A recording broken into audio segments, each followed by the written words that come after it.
क्या महत्व है, उसका क्या फल है, ये सब भी अपने को सब कुछ पता होना चाहिए। जो जितनी हम मेहनत कर रहे हैं, सारे इतनी दूर से आ रहे हैं, रात दिन का इसमें परिश्रम है, जिसको बोलते हैं ना हाड़ तोड़ परिश्रम है आज के समय में। पहले तो क्या खेतों में खूब काम करते थे, इसलिए कहीं 20-50-100 किलोमीटर जाए तो पता भी नहीं चलता था। ये तो काम सारे मशीनों से हो गए हैं। अपना जो मंदिर है खड़ालवा का, प्राचीन से प्राचीन मंदिर है, और अपने मंदिर में जो शिवलिंग है वो स्वयंभू शिवलिंग है। और जहां तक मेरा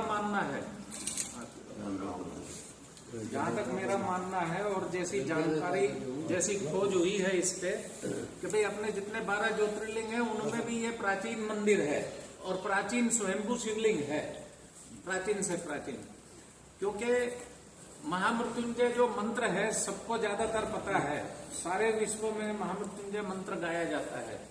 और आज के समय में ऐसा है कि जो हिंदी नहीं जानते, अंग्रेज है, डच है और दूसरी भाषा, देश विदेश में जितने अंग्रेज लोग हैं, अफ्रीका में हैं, उनको हिंदी नहीं आती है, लेकिन महामृत्युंजय मंत्र वो भी गाते हैं। समय समय पे हम वीडियो वगैरह देखते रहते हैं तो आपको मिलेगा महामृत्युंजय मंत्र गाते हुए। अंग्रेज भी जो है पूरी मान्यता से गाते हैं, पूरे मन से गाते हैं। तो वो महामृत्युंजय मंत्र जो है वो ऋग्वेद में है, वेदों में वो वर्णन है महामृत्युंजय मंत्र का, उसके अनुष्ठान का। हम रुद्राभिषेक करते हैं मंदिर में, शिवलिंग में, और पूरे भारतवर्ष में जहाँ भी शिवलिंग है वहाँ रुद्राभिषेक होते हैं। उसमें भी महामृत्युंजय मंत्र का अनुष्ठान का भी वर्णन है, वेदों से है ये, और जगह जगह इसका वो किया जाता है अनुष्ठान। अपने मंदिर में भी यहाँ निरंतर इसका अनुष्ठान चलता रहता है। किसी को हरी बीमारी हो, किसी को तकलीफ हो, कष्ट हो, वैसे कोई तकलीफ हो तो ज्यादातर ब्राह्मण जो है महामृत्युंजय मंत्र का अनुष्ठान करवा के उसकी तकलीफों को दूर करते हैं। ये हजारों वर्षों से चल रहा है पूरे भारतवर्ष में। लेकिन ऋग्वेद ने ये जो इसके अनुष्ठान का कहा है, रुद्र सूक्त में है, महामृत्युंजय मंत्र की जो महिमा गाई गई है वेदों में भी, फिर पुराणों में भी, तो ये इतना प्राचीन अनुष्ठान है। लेकिन आज पूरे भारत में नहीं, सारे विश्व में महामृत्युंजय अनुष्ठान किया जाता है। विद्वान पंडित है ये करवाते हैं अनुष्ठान। लेकिन ये अनुष्ठान सबसे पहले कहाँ हुआ? ये अनुष्ठान सबसे पहले खड़ालवा के शिव मंदिर में महामृत्युंजय अनुष्ठान किया गया था, जो आज की तारीख में भी चल रहा है। ये अनुष्ठान आज भी चल रहा है। लेकिन सबसे पहले इस धरती पे खड़ालवा के शिवलिंग में ये महामृत्युंजय का अनुष्ठान किया गया था। इसके प्रमाण आप लोगों को भी वैसे नहीं पता है, लेकिन आप उस भूमि पर रहते हैं जहां पे ये सबसे पहले अनुष्ठान महामृत्युंजय का किया गया। महामृत्युंजय का अनुष्ठान एक तो हरी बीमारी दूर करने के लिए, मृत्यु से मुक्ति प्राप्त करने के लिए। अच्छा, मटोर गांव है आज, जहां पर आपने देखा है मंडेश्वरी तीर्थ है, वो मार्कंड ऋषि जी का जन्म स्थान है। वहां पर उनकी माता के नाम से ये प्रसिद्ध है। समय समय पे गांव बसते गए, उजड़ते गए। खड़ालवा भी गांव था, वो भी बसा उजड़ा।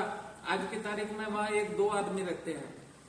और वैसे तो वो गांव भी अभी भी गांव ही है, एक रूप में तो गाय है, 2-3 हजार गाय हमेशा रहती है। इतनी बस्ती का तो गांव है ही, लेकिन एक समय पे मानव बस्ती थी, वो अब नहीं है। इसी प्रकार मटोर भी अभी कुछ साल पहले ही बसा है। मटोर कोई बहुत ज्यादा प्राचीन वो नहीं है, आप समझ लो कि 700-800 साल पुराना मटोर का इतिहास होगा जरूर, इतना ही। यह 1000 साल तक ले जा सकता है। 450 साल, 500 साल का माने तो मटोर गांव का इतिहास है। लेकिन ये मंदिर की वजह से है मटोर गांव, तो ये इसका लिंक कैसे बैठता है? मैंने यहाँ आने के बाद रिसर्च की, धार्मिक ग्रंथ पढ़े, उनमें से ढूंढ के निकालने की कोशिश की कि भाई इस मंदिर का और शिवलिंग का इतिहास हम जाने क्या है। तो ऋग्वेद में जो महामृत्युंजय अनुष्ठान का वर्णन है वो सबसे पहले यहाँ इस शिवलिंग पे किया गया था। मार्कंड ऋषि के पिता मरकुंड ऋषि, तो उनका आश्रम यहाँ था जहाँ पे अभी वर्तमान में अपना मंडेश्वरी मंदिर है। यहाँ पे उनका आश्रम था, ये निर्जन वन था। ये बीड़ खड़ालवा ये गांव भी पहले नहीं था, लेकिन ये निर्जन वन में ये शिवलिंग था यहाँ पर। और यहाँ पर इनका ऋषि मुनियों का आश्रम था, मरकुंड ऋषि का आश्रम था। मरकुंड ऋषि अपनी पत्नी सहित यहाँ पे रहते थे, ऐसी मान्यता है। ऐसा जैसे मैंने पता किया है कि उनकी पत्नी यहाँ की थी, वो आसपास के किसी क्षेत्र के थे। यहाँ आश्रम बना के दोनों पति पत्नी रहते थे। अच्छा, वो फिर आज तो आसपास यहाँ पर गुरुकुल है, लेकिन पहले के प्राचीन समय में क्या होता था कि भाई उच्च शिक्षा प्राप्त करनी होती थी ब्राह्मणों को, तो काशी में ही जाया करते थे। कोई ब्राह्मण जो है काशी में चले जाते थे, फिर वहां से शास्त्री बन के वापिस आते थे। तो मार्कंड ऋषि के जो पिता है वो वहां पर काशी में पढ़ने के लिए गए थे, विद्या प्राप्त करने के लिए गए थे, लेकिन उन्हें संतान नहीं थी। तो संतान प्राप्ति के लिए भी उन्होंने काशी में वहां पर तपस्या की। भगवान शंकर वहां पर प्रसन्न हुए, उनको पुत्र प्राप्ति का वरदान दिया। लेकिन उन्होंने कहा था कि तुम्हारे भाग्य में पुत्र नहीं है, लेकिन जो है पुत्र तुमने मुझे प्रसन्न कर ही लिया है तो मैं तुम्हें पुत्र अवश्य दूंगा। लेकिन अब उसमें पुत्र प्राप्ति में आपके साथ ये बात होगी, या तो पुत्र आपको अति बुद्धिमान मिलेगा तो अल्पायु का मिलेगा, और तुम जो है ना ज्यादा आयुष, पूरी आयुष का अगर पुत्र चाहते हो तो वो मूर्ख मिलेगा, बुद्धिहीन पुत्र आपको मिल सकता है। तो उन्होंने, मार्कंड ऋषि बहुत विद्वान थे, उन्होंने सोचा मूर्ख पुत्र की जो है आजीवन उसकी सेवा करके उसकी देखरेख करने से अच्छा है कि अल्पायु वाला ही पुत्र प्राप्त हो जाए, बुद्धिमान तो प्राप्त होगा। तो उन्होंने भोलेनाथ से याचना की और उनको पुत्र प्राप्ति का भोलेनाथ ने वरदान दिया। वो विद्या प्राप्त करके यहाँ पर आए, यहाँ पर दोनों पति पत्नी यहाँ पर रहते थे, उनको पुत्र की प्राप्ति हुई जिसका नाम मार्कंड ऋषि, मार्कंड रखा गया। तो मार्कंड यहाँ पर पैदा हुए। अब वो धीरे धीरे वो बच्चे थे, वो थोड़े थोड़े बड़े होने लगे, उनको 12-13 साल की उम्र की प्राप्ति थी। तो 12-13 साल की उम्र जब होने लगी तो उनके माता पिता को पता चला कि भाई ये है कि उम्र अब बढ़ती जा रही है तो अब ये कभी भी मृत्यु को प्राप्त हो सकता है। तो माँ का स्वभाव होता है, वो चिंतित रहने लगी और समय समय पर रोने लगी। तो बालक तो बहुत बुद्धिमान था, इतने बचपन में उसने उच्च शिक्षा यहीं पर ग्रंथों को पढ़ पढ़ के सुन सुन के प्राप्त कर लिया। तो माता से पूछा कि तू अब थोड़े दिनों से बहुत ज्यादा चिंतित क्यों रहती है, तू बार बार रोने लगती है बिना किसी कारण के, आखिर इसका कारण क्या है। तो माता का हृदय ऐसे पसीजा और उन्होंने उसको ये बात बता दी कि भाई तेरी आयु सब पूरी होने वाली है, ऐसे ऐसे तुम्हारे पिता ने वरदान प्राप्त करके तुम्हारी प्राप्ति की थी, हमें संतान की बड़ी इच्छा थी और ऐसी ऐसी बात है, लेकिन अब तुम्हारी आयु पूरी होने वाली है, इसलिए मैं चिंतित हूँ और मेरा कलेजा फटता रहता है। तो मार्कंड ऋषि ने कहा तू चिंता मत कर। ये उनके बचपन की बात है, 10-12 साल की उम्र की बात है। और 10-12 साल की उम्र में जैसे आज भी मटोर के बच्चे सहज रूप में खड़ा हुआ शिव मंदिर पे आते हैं, खेलते हैं, पूजा पाठ करते हैं, दर्शन करने आते हैं, वैसे वो भी यहाँ पर आते थे। 2 किलोमीटर का अंतर है, 2-2.5 किलोमीटर होगा, तो वो भी वहां जाते थे। तो उन्होंने कहा हे माता, हे पिता, तुम चिंता मत करो, अगर मेरे पिता को भगवान शंकर ने प्रसन्न होके पुत्र प्राप्ति का वरदान दिया है और मेरे पिता की तपस्या से भगवान शंकर प्रसन्न होकर प्रकट हो सकते हैं तो मैं भी तपस्या करूंगा, मुझे भी वो वरदान दे सकते हैं। उन्होंने ऐसी सकारात्मक बात की। इस बात से हमें पता चलता है कि कभी भी उम्मीद नहीं छोड़नी चाहिए कि भाई ये काम असंभव है। उन्होंने कहा कि अगर मेरे पिता को भगवान दर्शन देके और पुत्र प्राप्ति का वरदान दे सकते हैं तो मैं भी तपस्या करूंगा और मुझे भी आयुष का वरदान मिल सकता है, तू चिंता मत कर, मुझे वो रास्ता बताओ कि तपस्या कैसे की जाए। फिर उनके पिता को भी थोड़ा सा चिंता कम हुई और उन्होंने उसको रास्ता बताया। ऋग्वेद में वर्णित ये मंत्र उन्होंने अपने पुत्र को दिया कि भाई शिव मंदिर में जाके और तुम तपस्या करो। लेकिन वो भी बहुत ज्ञानी थे मार्कंड ऋषि के पिता। उन्होंने उसे बताया, उन्होंने भी अपना ध्यान से देख लिया कि भाई मृत्यु अति नजदीक है और कभी भी पुत्र जो है हमारा मर सकता है। तो उन्होंने कहा इस शिवलिंग को कोड़ी भर के बैठ जाना, पकड़ के बैठ जाना और इस मंत्र का निरंतर जप करो। उनको संकल्प करा दिया और यहाँ इस मंदिर में आके उन्होंने इस शिवलिंग को जो है बालक रूप में, मार्कंड ऋषि ने 10-12 साल की उनकी उम्र थी, 11-12 साल की, उन्होंने उसको जो है ऐसे कोली भर के बैठ गए वहां पे पकड़ के और इस मंत्र का अनुष्ठान उन्होंने यहाँ पर किया, इस शिवलिंग में जहाँ पर आप जल चढ़ाने जाओगे। यहाँ पे फिर वो ये निरंतर जप करते रहे। ये निर्जन वन था, उस वक्त कोई गांव नहीं था। यहाँ भी आपका गांव है, वहां भी कोई गांव नहीं था, उनका आश्रम था। वो इस निर्जन स्थान पे आके और तपस्या करने लगे। बालक पिता उनकी देखरेख करते थे। समय पे यमदूत उनको लेने आए, लेकिन जब भगवान शंकर को ही जो चिपक के बैठा हुआ है बच्चा, उसको ले जाने की यमदूतों की हिम्मत नहीं हुई। यमदूत वापस चले गए। ये बात सुन के यमराज खुद आए, देखा उस बच्चे को शिवलिंग से छुड़ाने की कोशिश की। बच्चे ने शिवलिंग नहीं छोड़ा। उनके पिता का निर्देश था कि छोड़ना ही मत, चाहे कुछ भी हो जाए शिवलिंग, जब तक तुम भगवान शंकर को पकड़ के बैठोगे तब तक मृत्यु तुम्हारा कुछ नहीं बिगाड़ सकती है। तो यमराज ने बड़ी कोशिश की। फिर जो है वो यमराज की कोशिश और जबरदस्ती के कारण यमराज का जो दंड है वो भी शिवलिंग पे लगा, उसके निशान अभी भी हैं।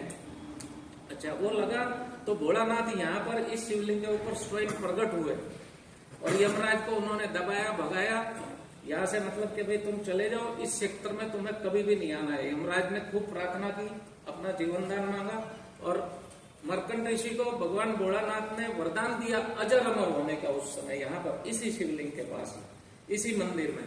और इस क्षेत्र को मृत्यु से मुक्त घोषित किया गया। मृत्यु से मुक्त मतलब शरीर त्याग करना कोई बिल्कुल मृत्यु नहीं होती है।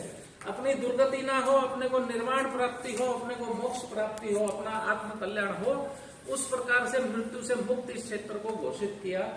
ये शिवलिंग के आसपास को जो एरिया है, जितना थोड़ा सा ये स्थान है, ये बिल्कुल मृत्यु से मुक्त है। सबको पता होगा महामृत्युंजय मंत्र, ज्यादातर को पता होगा ना? पता है। ओम त्र्यंबकम यजामहे सुगंधिम पुष्टिवर्धनम। जिस मंत्र से उन्होंने अनुष्ठान किया वो ये है, ओम त्र्यंबकम यजामहे सुगंधिम पुष्टिवर्धनम उर्वारुक मेव बंधनाम मृत्योर मुक्ति मामृता। ठीक है, मृत्योर क्या है? मृत्योर का मतलब है मृत्यु से मुक्त। जैसे मंत्र का भाव है कि भाई हमें मृत्यु से मुक्त करे, ठीक है, तो उसी प्रकार ये मृत्योर शब्द है संस्कृत में कि भाई मृत्यु से मुक्त क्षेत्र। तो मृत्योर ही फिर ये तो मृत्यु से मुक्त हो गए। ये पूरा एरिया जो है फिर ये मृत्यु से मुक्त माना गया।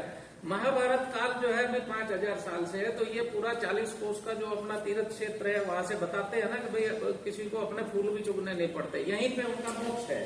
ये पूरा एरिया मोक्ष है, लेकिन उससे भी पहले ये मोटोर एरिया मृत्यु से मुक्त है। ये अपने शिवलिंग के आसपास का एरिया मृत्यु से मुक्त है। तो इस क्षेत्र का नाम पड़ा मृत्योर मुक्त, मृत्यु से मुक्त, मृत्योर क्षेत्र इसका नाम था। पूरे एरिया का मृत्योर क्षेत्र। यहाँ उनके आश्रम के पास धीरे धीरे बस्ती बसी, कुछ लोग आए रहे, छोटे उनके सहायक आए। अब 400-500 साल से यहाँ गांव बस गया।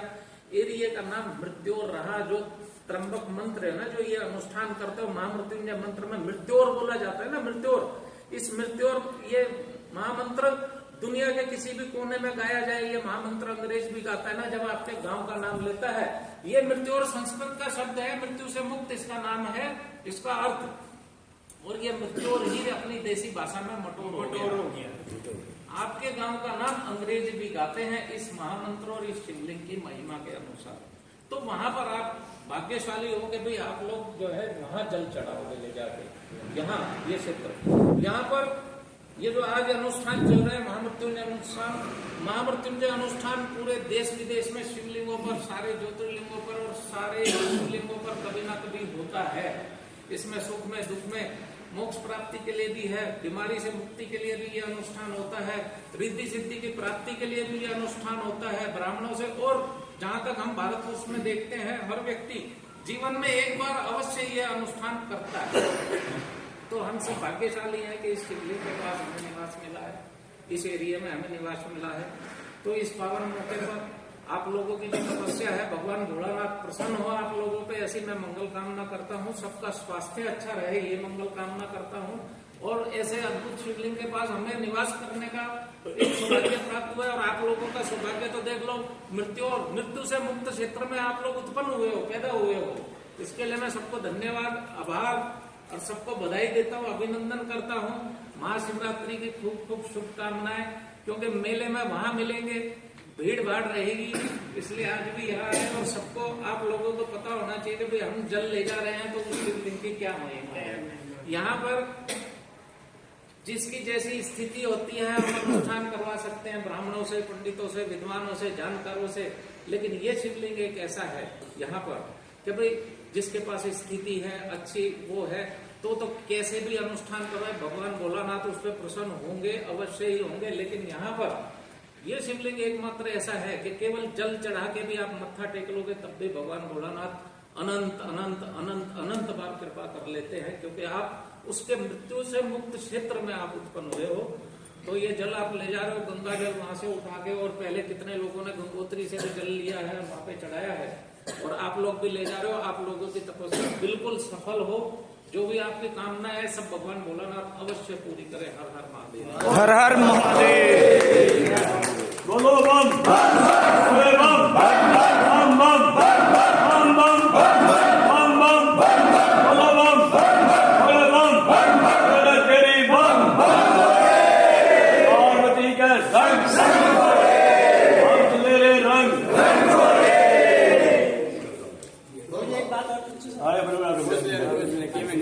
लेट हो जाए ना चलो आप पूछ लेंगे बार खोलना अपने जोड़ा आप पूछ लीजिए। और ठीक है जब मैं